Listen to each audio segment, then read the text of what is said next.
நம்ம ட்ரெஸ் எடுக்க போனால் ஜுடியோ வெஸ்டி சைடுன்னு மாற்றி போவோமா? ஆனால் இவங்கெல்லாம் சிபிலிங்ஸ், இவங்க பேரண்ட் கம்பெனி ஒன்றுதான்றது எல்லாருக்கும் தெரியுமா? அதை பற்றி இன்றைக்கி பார்ப்போம்.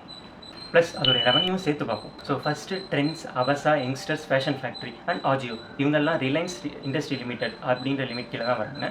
ஸோ இவங்களுடைய ரெவன்யூ என்னென்னு பார்த்தீங்கன்னா 3,30,800 crores. அதுக்கடுத்து நம்ம ஜுடியோ, ஜாரா, வெஸ்டிசைட் இவங்கெல்லாம் டாடா லிமிட்ஸ் கீழே வராங்க. அதாவது நம்ம ரத்தன் டாடா கம்பெனி கீழே வராங்க. ஸோ இவங்களுடைய ரெவன்யூ 70,000 crores. அதுக்கடுத்தது ஓன்ட், Peter England, Louis Philippe, Pantaloons இவங்கெல்லாம் ஆதித்யா பிர்லா ஃபேஷன் லிமிட்ஸ் கீழே வராங்க. இவங்களுடைய ரெவன்யூ எவ்வளோனா 14,900 crores. அதுக்கடுத்தது ஸ்டைல் யூனிட், இவங்க நெக்ஸான் ஆம்னிவர்ஸ் லிமிடெட், ஆம்னிவர்ஸ்னா ஆம்னிட்ரிக்ஸ் இல்லை, நெக்ஸான் ஆம்னிவர்ஸ் லிமிடெட் அப்படின்னு ஒரு பேரண்ட் கம்பெனி இருக்குது. இந்தியன் டெரென், இது வந்து செலிபிரிட்டி ஸ்டோர் அப்படின்னு சொல்லுவாங்க. இது இந்தியன் டெரென் ஃபேஷன் லிமிட்ஸ் அது கீழே வருது. இதோடைய ரெவன்யூ 345 crores.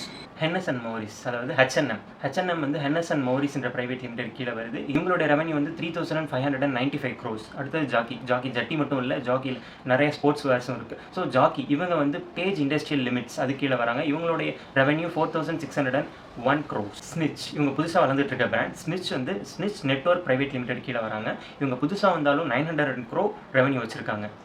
ஸோ இதுக்கடுத்த பார்ட் 2ல் நம்ம தமிழ்நாட்டில் இருக்க ஜெயச்சந்திரன், சென்னை சில்க்ஸ் இவங்கெல்லாம் எந்த பேரண்ட் கம்பெனி கீழே வராங்க, இவங்களோட ரெவன்யூ என்னன்றதை பார்ப்போம். ஸோ இதெல்லாம் தெரிஞ்சுக்கணுன்னா கீழே இருக்க சப்ஸ்கிரைப் பட்டனையும் பெல் ஐக்கனையும் ப்ரெஸ் பண்ணிக்காங்க. Until the next time, K on mic.